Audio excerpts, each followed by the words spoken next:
times have you started to learn a music piece and find yourself wondering, how should I play the music? Why did the composer compose in this way?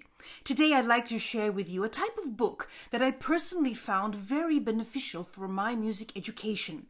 I'll give you 5 reasons today why I believe every musician should read at least one such book.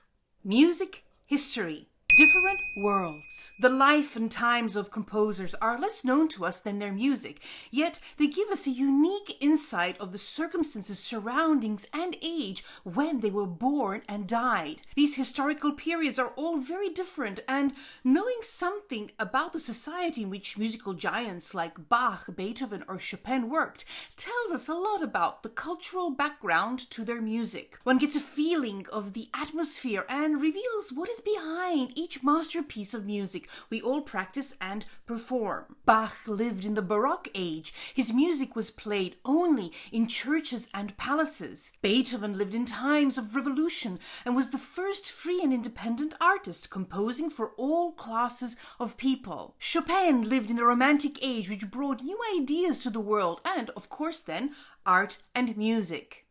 Travel. We are fascinated by the diversity of environments and go on a journey to many different countries and cities. Bach in Weimar, Beethoven in Vienna, Chopin in Paris, Tartini in Italy. Traveling always opens our mind and sparks our imagination. Personal struggles. We realize that the lives of composers were filled with happiness, sadness, worries, and problems close to our everyday life and something we can relate to. Think of Mozart's financial or Brahms' emotional struggles. Fun facts. The facts we find about each composer are also interesting. For example, the waltz king Johann Strauss played in person at Queen Victoria's coronation festivities. Beethoven went for long walks in the forests around Vienna and was inspired by nature there to write his pastoral symphony.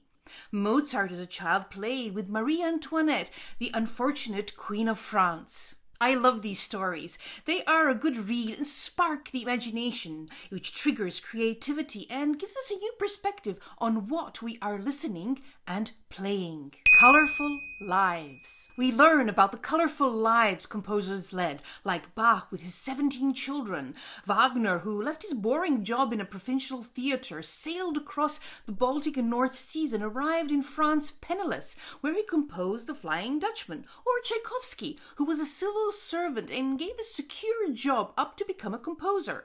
Chopin, who always carried a handful of earth from his beloved homeland Poland. Fascinating, isn't it? And the tales go on and on. I find that the story of anyone's life and times is personally uplifting, and the lives of composers are surprisingly packed with action and emotion. This gives me a different angle on what I am playing, and I believe can enrich your experience of playing and performing. Many thanks for watching. I hope you've enjoyed this video and that it's inspired you to explore further music history. Please subscribe and share, and see you next time.